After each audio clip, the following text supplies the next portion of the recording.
মৰমৰ ছাত্ৰ-ছাত্ৰীসকল, আজি মই 2025 চনত হৈ যোৱা বিজ্ঞান পৰীক্ষাৰ সি সিৰিজ কোৱেশ্চন পেপাৰৰ MCQ কেইটা এইটো ভিডিঅ'ত আলোচনা কৰিম। ইয়াত আমি প্ৰথম প্ৰশ্নটো চাও কি কৈছে। প্ৰথম প্ৰশ্নটোত কৈছে ধাতুৰ বৈদ্যুতিক সামগ্ৰীসমূহ সাধাৰণতে ভূ-সংযোগী তাৰেৰে সংযোগ কৰা হয়। তাঁৰডাল ভূ-সংযোগী কৰাৰ কাৰণ কি? ইয়াৰে অপচন 4টা দিয়া আছে। ইয়াত কৈছে যে অতিৰিক্ত বিদ্যুৎ প্ৰতিৰোধৰ বাবে, বিদ্যুৎ অৱক্ষয় ৰোধৰ বাবে, তাৰপিছত ইয়াত কৈছে কি সামগ্ৰীলৈ অতিৰিক্ত বিদ্যুৎ প্ৰবাহ বাধাৰ কাৰণে, আৰু কি আছে সামগ্ৰীলৈ উচ্চ ৰোধ প্ৰতিৰোধ কৰিবৰ বাবে। তো ইয়াৰ শুদ্ধ অপচনটো হ'ল আমাৰ অপচন বি। তাৰপিছত 2 নম্বৰ প্ৰশ্ন। 2 নম্বৰ প্ৰশ্নত কৈছে বৈদ্যুতিক প্ৰবাহ উৎপন্ন কৰা সঁজুলিক কি বুলি কোৱা হয়? বৈদ্যুতিক প্ৰবাহ উৎপন্ন কৰা সঁজুলিবিধক আমি এইটো অপচন কেইটা চাই লওঁ। ইয়াত দিছে আমাৰ অপচন এ মটৰ বোলা হয়, এমিটাৰ বোলা হয়, গালভেনোমিটাৰ বোলা হয়, আৰু ডি দিছে জেনাৰেটৰ বোলা হয়। তো ইয়াত আমাৰ অপচন ডি টো শুদ্ধ। তাৰপিছত 3 নম্বৰ প্ৰশ্ন। 3 নম্বৰ প্ৰশ্নত কৈছে 4টা মাধ্যম পি কিউ আৰ এছ এছৰ ক্ষেত্ৰত প্ৰতিহৰণাংক ক্ৰমে 1.23, 1.5, 1.25 আৰু 2। তো ইয়াৰে কোনটো মাধ্যমত পোহৰৰ ধ্ৰুতি সৰ্বোচ্চ হ'ব? ইয়াত আমাৰ সবতকৈ যেটো কম প্ৰতিহৰণাংক দি আছে তাৰ মাজেৰে কি হ'ব, পোহৰ বেছিকৈ পাৰ হৈ যাব। তাৰ কাৰণে আমাৰ অপচনটো হ'ব পি, অপচন এ কাৰেক্ট। তাৰপিছত 4 নম্বৰ প্ৰশ্ন। ইয়াত দিয়া হৈছে কোনটো বিকল্পই সূৰ্যোদয় আৰু সূৰ্যাস্তৰ সময়ত বেলিটো ৰঙা পৰাৰ সমৰ্থন কৰে? আমি জানো যে সূৰ্যৰ পোহৰৰ 7টা ৰং থাকে, তাৰ ভিতৰত ৰঙা পোহৰটো বেছিকৈ কি হয়, বিক্ষেপিত হয়। গতিকে আমাৰ যেটো ৰঙা পোহৰ আছে সেইটো আমাৰ কি হ'ব, শুদ্ধ আনসাৰ হ'ব। ইয়াত কৈছে red colour is scattered highest the atmosphere, ৰঙা ৰংটো বিক্ষেপণ কৰে। তো ইয়াত এই অপচনটো শুদ্ধ হ'ব। সৰি, এইটো এই অপচনটো নহয়, আমাৰ এইটো অপচন চিটো আমাৰ শুদ্ধ হ'ব, কাৰণ অপচন চি দিয়া আছে আমাৰ ইয়াতে red colour has highest wavelength, so it travels longer distance. ৰঙা ৰঙৰ তৰংগ দৈৰ্ঘ্য বেছি, সেয়েহে ই অধিক দূৰত্বলৈ চালিত হয়। এইটো আমাৰ চি অপচনটো শুদ্ধ হ'ব। তাৰপিছত আমাৰ 5 নম্বৰ প্ৰশ্নত দিয়া হৈছে যে তলৰ কোনখিনি আৱৰ্জনাৰ গোটক জীৱ অনিম্নকৰণ গোট হিচাপে ভাগ কৰিব পাৰি? তো ইয়াতে দিছে অপচন এ প্লাষ্টিক ৱেষ্ট, কি দিছে উদ্ভিদৰ আৱৰ্জনা, ব্যৱহৃত চাহৰ সৰু বেগ আৰু উদ্ভিদৰ আৱৰ্জনা, এইবোৰ দিয়া হৈছে। তাৰপিছত ইয়াত দিয়া হৈছে পলিথিন বেগ, প্লাষ্টিকৰ পুতলা, আৰু ইয়াত দিছে ব্যৱহৃত চাহৰ সৰু বেগ, কাগজৰ সৰু পাইপ। এইবিলাক কি হয়, ডিগ্ৰেডেবল হয়, এইবিলাক কি পচি যায়, কিন্তু প্লাষ্টিকৰ পুতলা, পলিথিন এইবিলাক পচি নাযায়। অপচন বি টো আমাৰ কাৰেক্ট আনসাৰ। তাৰপিছত 6 নম্বৰ প্ৰশ্নত আমি চাওঁ। 6 নম্বৰ প্ৰশ্নটোত কোৱা আছে তলৰ কোনটো প্ৰক্ৰিয়াই সৌৰশক্তিৰ দ্বাৰা প্ৰজ্বলিত বৈদ্যুতিক চাকিৰ ব্যাখ্যা কৰে? তেতিয়াহ'লে ইয়াত আমি অপচন কেইটা চাই লওঁ। অপচন এ, ইয়াত দিছে কি আমাৰ যে বৈদ্যুতিক শক্তিৰ পৰা সৌৰশক্তিৰ ৰূপান্তৰ, তাৰপিছত ইয়াত দিছে সৌৰশক্তিৰ পৰা বৈদ্যুতিক শক্তিৰ ৰূপান্তৰ, আৰু ইয়াত দিছে সৌৰশক্তিৰ পৰা গতিশক্তিৰ ৰূপান্তৰ, তাৰপিছত গতিশক্তিৰ পৰা সৌৰশক্তিৰ ৰূপান্তৰ। ইয়াৰে এইটোও নহয়, আমাৰ অপচন বি টো শুদ্ধ হ'ব, সৌৰশক্তিৰ পৰা বৈদ্যুতিক শক্তি বনোৱা হয়। তাৰপিছত কুৱেশ্যন 7, অৱতল লেন্সৰ এখনৰ ফকাছ দৈৰ্ঘ্য 20 সেণ্টিমিটাৰ, লেন্সখনৰ ক্ষমতা কিমান হ'ব? তো ইয়াতে আমাৰ অপচন এ টো শুদ্ধ হ'ব, অপচন এ। কুৱেশ্যন নম্বৰ 8, এটা বৈদ্যুতিক বাল্ব 200 ভল্টৰ বিদ্যুৎ উৎপাদক যন্ত্ৰ এটাৰ লগত সংযোগ কৰা হৈছে। প্ৰবাহৰ মান 0.4 এম্পিয়াৰ, বাল্বটোৰ ক্ষমতা কি হ'ব? ইয়াৰে আমাৰ যেটো পাৱাৰৰ ক্ষমতা আছে সেইটো হ'ল আমাৰ P = VI। ইয়াত V ৰ মান 200 হলে I ৰ মান যদি 0.4 হয়, এই দুটা পূৰণ কৰিলে আমি পাম কিমান, 80। তো 80 ওয়াট হ'ব কি ক্ষমতা। তো ইয়াৰ অপচন সি টো আমাৰ কি হ'ব, শুদ্ধ। তাৰপিছত কুৱেশ্যন নম্বৰ 9। কুৱেশ্যন নম্বৰ 9ত কোৱা হৈছে তলত দিয়া উক্তিসমূহৰ পৰা শুদ্ধ উক্তিখিনি উলিওৱা। ইয়াত কৈছে অপচন এ ওজনক এক বিষাক্ত আৰু মাৰাত্মক গেছ হিচাপে ধৰা নহয়। এটা আমাৰ অশুদ্ধ, এইটো নহ'ব। ওজন এনে বিষাক্ত আমি জানো। 3টা অক্সিজেনৰ পৰমাণুৱে ওজনৰ এটা অণু গঠন কৰে, এইটো শুদ্ধ হ'ব। তাৰপিছত ছালৰ কৰ্কটৰোগৰ কাৰণ হ'ল ওজন, এইটো নহয়, বেগুনীয়া ৰশ্মিৰ কাৰণে হয়। তো আমাৰ অপচন বি টো আমাৰ কি হ'ব, শুদ্ধ অপচন। কুৱেশ্যন নম্বৰ 10, তলৰ কোনটো সৌৰ শক্তিৰ আধাৰত নহয়? তো ইয়াত দিছে বায়ু শক্তি, নিউক্লিয় শক্তি, ভূতাপীয় শক্তি, জৈৱ গেছ। তো ইয়াত কোনটো শুদ্ধ হ'ব? এইটো হ'ব আমাৰ অপশ্যন বি। তাৰপিছত ইয়াত আমাৰ 11 নম্বৰ প্ৰশ্ন, তলৰ কোনটো নদী বান্ধৰ ব্যৱহাৰিক ব্যাখ্যা কৰে? তো ইয়াতে আমাৰ কুৱেশ্যন নম্বৰ 11 অপশ্যন দিয়া আছে, ভূগৰ্ভস্থ পানীৰ পুনৰ পূৰণ কৰিবলৈ, তাৰপিছত জলসিঞ্চনৰ ব্যৱস্থা কৰাৰ বিদ্যুৎ উৎপাদন কৰিবলৈ, তাৰপিছত আমাৰ অপশ্যন হেৰিত দিয়া আছে, ইয়াত দিয়া আছে পাহাৰীয়া অঞ্চলত স্থিৰ গতিত পানীৰ যোগান ধৰিবলৈ আৰু বনাঞ্চল সংৰক্ষণৰ পানীৰ যোগান ধৰিবলৈ। তো ইয়াৰে আমাৰ শুদ্ধ আনচাৰটো হ'ব আমাৰ ইয়াতে বিদ্যুৎ উৎপাদন কৰিবলৈ আৰু জলসিঞ্চনৰ ব্যৱস্থা কৰিবলৈ। অপশ্যন বিটো আমাৰ কাৰেক্ট। এতিয়া আমি 12 নম্বৰ প্ৰশ্নটো চাওঁ। কুৱেশ্যন নম্বৰ 12, ইয়াত কৈছে এডাল ধাতুৰ দণ্ড PQ এখন চুম্বক ক্ষেত্ৰ ৰখা হৈছে। দণ্ডডালৰ দুই মেৰু এটা বেটাৰীৰ সৈতে সংযোগ কৰা হৈছে। দণ্ডডাল কোন দিশে ঘূৰিব? ইয়াৰ কাৰণে আমাৰ ডায়াগ্ৰামটো ইয়াতে দিয়া আছে। তো ইয়াৰ কাৰণে আমাৰ শুদ্ধ অপশ্যনটো হ'ব অপশ্যন আমাৰ ডি, এইটো হ'ব শুদ্ধ অপশ্যন। তাৰপিছত কুৱেশ্যন নম্বৰ 13, কুৱেশ্যন নম্বৰ 13ত দিয়া কৈছে যে সলেনয়েড এটা চুম্বক বলৰেখা দণ্ডৰ চুম্বক এডালৰ চুম্বক বলৰেখাৰ লগত একে। কোনটো চিত্ৰই সলেনয়েড এডাল দণ্ড চুম্বকেৰে সূচাব? ইয়াতে আমাৰ 4টা পিকচাৰ আছে ইয়াতে। তো ইয়াত এই দুটাটো নহয়, তাৰপিছত এই দুটাৰ ভিতৰত এটা হ'ব। আমি জানো যে সাউথ পলৰ পৰা কি হয়, চুম্বকীয় ক্ষেত্ৰ যিবিলাক এৰো মাৰ্ক আছে এইবিলাক সোমায় আৰু নৰ্থৰ ফালে ওলায়। গতিকে এইটো আমাৰ শুদ্ধ অপশ্যন হ'ব অপশ্যন চি। এইটো কিন্তু নৰ্থৰ ফালৰ পৰা সোমাইছে, কিন্তু ইয়াৰ ফালৰ পৰা ওলাব লাগিছিল, কিন্তু এইটো নহয়। তাৰপিছত 14 নম্বৰ কুৱেশ্যন, তলৰ কোনটো ৰাশিয়ে বৈদ্যুতিক ক্ষমতা নিৰ্দেশ নিদিয়ে বুলি কৈছে? নিৰ্দেশ নিদিয়ে। তেতিয়াহ'লে নিদিয়ে বুলি ক'লে আমাৰ ক্ষমতাৰ সূত্ৰটো জানিব লাগিব। ইয়াত 4টা অপশ্যন আছে, I²R, V²/R, VI, IR²। গতিকে ইয়াৰে আমাৰ এইটো নহয়, পাৱাৰৰ সূত্ৰটো এইটো নহ'ব।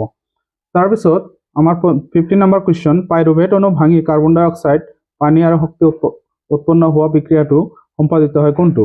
এইটো আমি জানো যে পাইৰুভেট অণু ক'ত ভাঙে? মাইটকণ্ড্ৰিয়াত ভাঙে। গতিকে আমি ইয়াৰে শুদ্ধ অপশ্যনটো চাই লওঁ। ইয়াত আমাৰ 4টা অপশ্যন দিয়া আছে যে সাইটোপ্লাজম, অৰ্থাৎ সাইটোপ্লাজম, মাইটকণ্ড্ৰিয়া, ক্লৰোপ্লাষ্ট, কোষ কেন্দ্ৰ। ইয়াৰে শুদ্ধটো হ'ব অপশ্যন বি।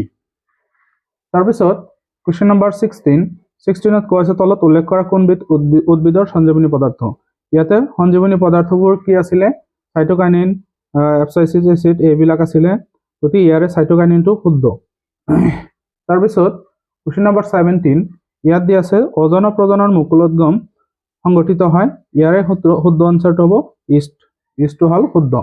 18 নম্বৰ প্ৰশ্ন, সমহস্ত অংগৰ উদাহৰণবোৰ হ'ল, ইয়াৰে গোটেইকেইটাই হ'ব। ইয়াত দিছে আলু আৰু গাহৰ শিপা।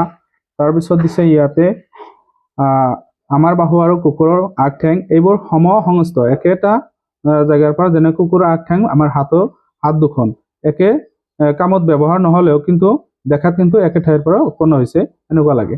তাৰপিছত ইয়াত দিছে আমাৰ দাঁত, হাতীৰ দাঁতেৰে কিন্তু নুচুবাই, কিন্তু আমাৰ দাঁতেৰে আমি চুবাও, কিন্তু একে জেগাৰ পৰা ওলাইছে, সেইকাৰণে এইবাৰ সমহস্ত অংগ। গতিকে ইয়াৰ শুদ্ধ অপশ্যনটো হ'ব অপশ্যন ডি।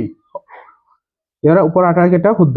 তাৰপিছত কুৱেশ্যন নম্বৰ 19, বিৱৰ্তনৰ লগত তলৰ কোনটো সাধাৰণতে জড়িত?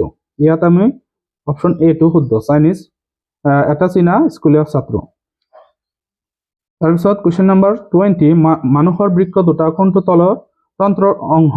তো ইয়াৰে আমাৰ 4টা অপশ্যন আছে। ইয়াৰে আমাৰ শ্বসন, পৰিপুষ্টি, পৰিবহন, ৰেচনটো শুদ্ধ হ'ব, কিয়নো আমাৰ কি কৰিছে, কিডনীয়ে আমাৰ কি কৰে বা বৃক্কই আমাৰ পেচাব পৰিশোধন কৰে, অৰ্থাৎ পানী পৰিশোধন কৰে বা তেজ পৰিশোধন কৰে।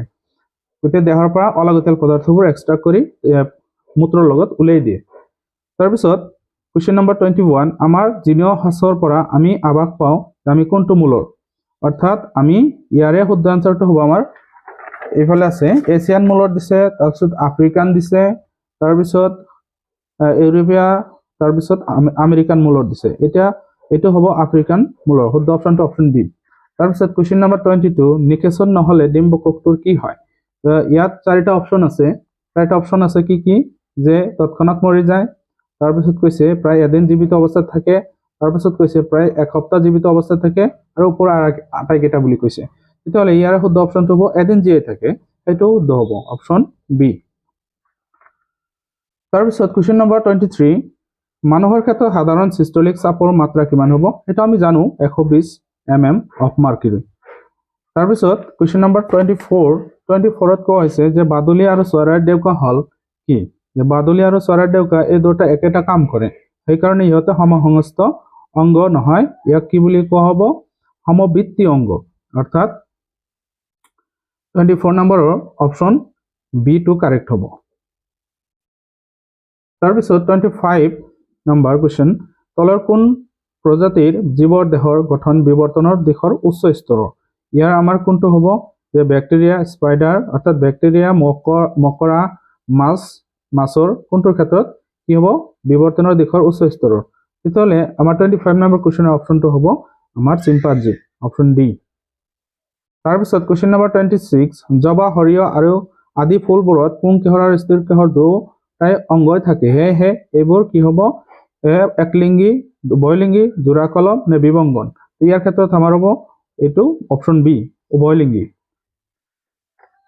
তাৰপিছত কুৱেশ্যন নম্বৰ 27 ত কৈছে ওপৰৰ বিক্ৰিয়াটো কোন প্ৰকাৰৰ বিক্ৰিয়া এটা উদাহৰণ ইয়াত দেখা গৈছে যে এলুমিনিয়াম আৰু আইৰণ দুটা ধাতু আছে এই ধাতুবিধৰ পৰা কৈছে এইটো যৌগৰ পৰা এইটো ধাতুক ইয়াৰ পৰা গুচাই দি কি এলুমিনিয়ামৰ জায়গাটো লৈছে গতিকে এটা এটা অপহৰণ বিক্ৰিয়াৰ উদাহৰণ হ'ব অপশ্যন কি হ'ব এটো কাৰেক্ট তাৰপিছত 28 নম্বৰ কুৱেশ্যন তলৰ কোনটো যৌগক সোডা এচিড নিৰ্বাপক সোডা এচিড অগ্নি নিৰ্বাপক যন্ত্ৰত ব্যৱহাৰ কৰা হয় তো আমি জানো যে এটো আমি পঢ়িছো এটো অপশ্যন ডি হ'ব যে সোডিয়াম হাইড্ৰোজেন কাৰ্বনেট কি কৰা হয় এটো সোডা এচিড সোডা নিৰ্বাপক যন্ত্ৰত ব্যৱহাৰ কৰা হয় তো সোডা এচিড বুলি কোৱা হয় তাৰপিছত 29 নম্বৰ কুৱেশ্যন ৰাসায়নিক বিক্ৰিয়া নঘটে কোনটোত ইয়াত দিছে মমবাতি জ্বলাত মমবাতি জ্বলিলেও কি হয় ৰাসায়নিক বিক্ৰিয়া হয় তাত কাৰ্বন ডাই অক্সাইড উৎপন্ন হয় গ্যাস হিচাপে উৰি যায় আৰু জলীয় বাষ্প আৰু মমবাতি গলিহে যায় কিন্তু তাত কোনো ৰাসায়নিক পৰিৱৰ্তন নহয় সেই কাৰণে অপশ্যন বি টো শুদ্ধ এতিয়া কুৱেশ্যন নম্বৰ 30 কোৱা হৈছে যে এটা প্ৰহম দ্ৰৱৰ pH ৰ মান কি হ'ব আমি জানো যে pH ৰ স্কেলৰ মান কিমান সৰ্বোচ্চ হল 14 আৰু সৰ্বনিম্ন 0 গতিকে মাজৰ পইণ্টটো হল 7 গতিকে এইটো হ'ব প্ৰহম বিন্দু তাৰপিছত ইয়াত আমাৰ 31 নম্বৰ কুৱেশ্যন যেতিয়া লঘু সালফিউৰিক এসিড এটা গোটা X ৰ লগত মিহলোৱা হয় এটা গ্যাস Y গোটাটো লবণ গঠনৰ লগত উৎপন্ন হয় এনে ক্ষেত্ৰত X আৰু Y কি বুলি কোৱা হ'ব আসলে এই কুৱেশ্যনটো আমাৰ অপশ্যন কেইটা ঠিক দিয়া হোৱা নাই হাইড্ৰোক্লোৰিক এসিড আছে ইয়াতো হাইড্ৰোক্লোৰিক এসিড আছে যে দুটা অপশ্যন একে দি আছে গতিকে এইটো অশুদ্ধ মোৰ বাবে মানে এটা শুদ্ধ প্ৰশ্ন বুলি নহয় অপশ্যন কেইটা শুদ্ধ নহয় মোৰ ইয়াতে বস্তুটো এনেকুৱা হ'ব লাগিছিল যে H2SO4 এটো হল সালফিউৰিক এসিড আৰু ই যদি কি হয় জিংকৰ লগত বিক্ৰিয়া কৰে তেতিয়া X ৰ ঠাইত আমি জিংক বুলি দিলো তেতিয়া জিংক সালফেট তৈয়াৰ হ'ব এটো এটা লবণ হ'ব জিংক সালফেট তাৰ পিছত হাইড্ৰোজেন গ্যাস উৎপন্ন হ'ব এনেকুৱা হ'ব লাগিছিল কিন্তু X ৰ ঠাইত আমাৰ কি দিয়া হৈছে ইয়াতে হাইড্ৰোক্লোৰিক এসিড দিয়া হৈছে ইয়াতে সোডিয়াম হাইড্ৰক্সাইড দিয়া আছে ক্ষাৰ কিন্তু এইবিলাক নহব তো চাৰিটা অপচনত এই দুটা আৰু পৰৱৰ্তী দুটা একে অপচন দিয়া আছে তাৰ কাৰণে এইটো হে হ'ব লাগে একচুয়ালি এতিয়া আমি 32 নম্বৰ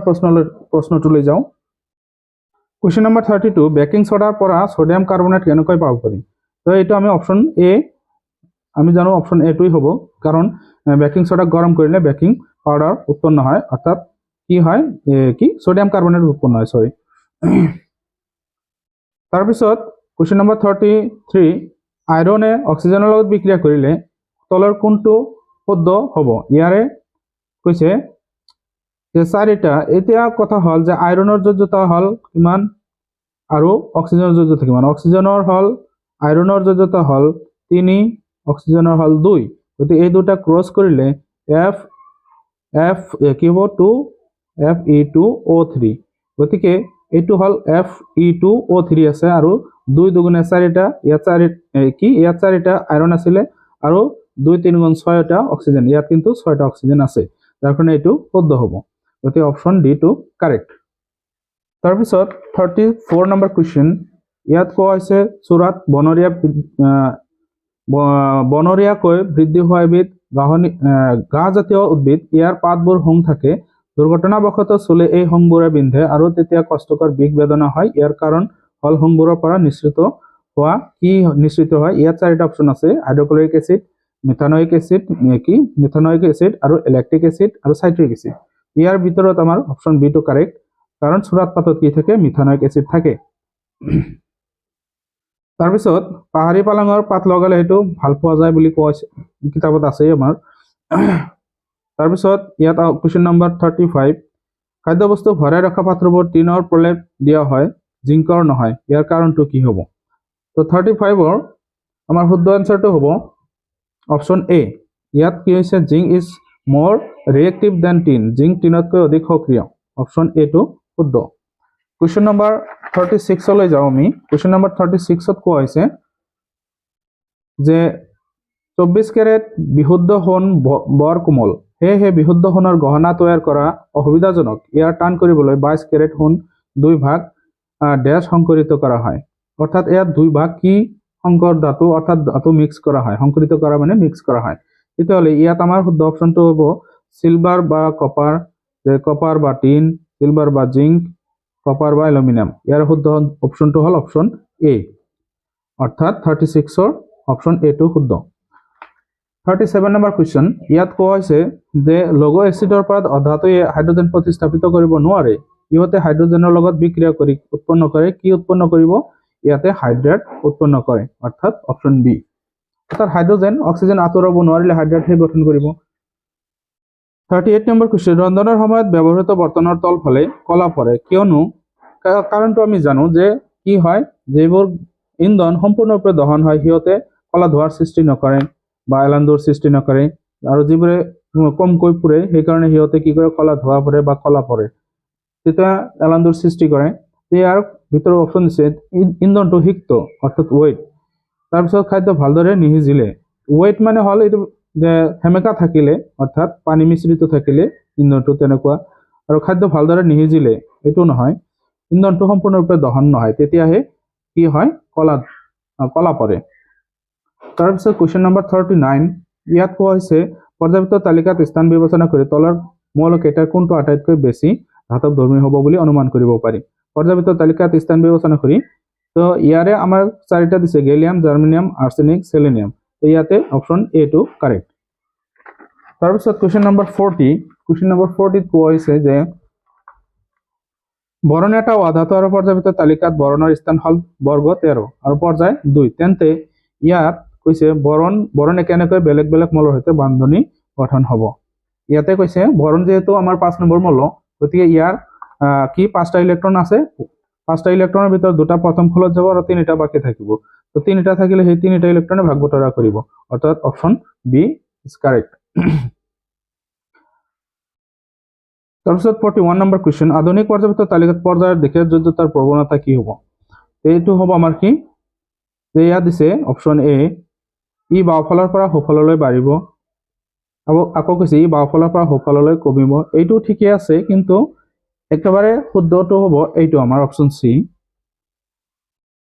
সি টো একেবাৰে শুদ্ধ অৰ্থাৎ কিয়নো কাৰণ ইয়াত কৈছে ই বাঢ়িব আৰু পিছত কমিব প্ৰথমত বাঢ়ে ঠিকই 1 পৰা 4 লৈকে বাঢ়ে তাৰ পিছত 0 হয় গতিকে আমি জানো যে সম্ৰান্ত গ্যাসবোৰৰ যোজ্যতা কিমান 0 এই কাৰণে ক'ব পাৰি যে প্ৰথমত বাঢ়ে পিছত কমে অৰ্থাৎ অপশন সি টো শুদ্ধ তাৰপিছত 42 নম্বৰ কোৱেশ্চন ইয়াত কোৱা হৈছে যে এজন ছাত্ৰই 10 সেন্টিমিটাৰ প্ৰকাশ দৈৰ্ঘ্য অৱতল দাপনেৰ এটা অনুশীলন কৰিছে তেওঁ এটা লক্ষ্য বস্তু দাপনৰ পৰা 15 সেন্টিমিটাৰ দূৰত্বত ৰাখিলে প্ৰতিবিম্ব গঠন হ'ব পাৰে এতিয়া এটো আমি শুদ্ধ আনসাৰটো হল আমাৰ ইয়াৰে অপশন ডি টো হ'ব শুদ্ধ ইয়াত গণিত কৰি চাবা তোমালোকে এতিয়া আমি 43 নম্বৰ কোৱেশ্চনলৈ যাও কোৱেশ্চন নম্বৰ 43 এজন লোকৰ স্বাস্থ্য পৰীক্ষাৰ সময়ত গম পোৱা গল যে তেওঁৰ চকুৰ লেন্সৰ বাজ ব্যাসাৰ্ধ প্ৰসাৰিত হৈছে চকুৰ বিকাৰ হ'ব কি এটো মায়োপিয়া বেমাৰ হ'ব চকুৰ মায়োপিয়া বেমাৰ শুদ্ধ অপশনটো এ হ'ব তাৰপিছত 44 নম্বৰ কোৱেশ্চন ইয়াত কোৱা হৈছে এজন লোকে এটা বস্তু 2 মিটাৰ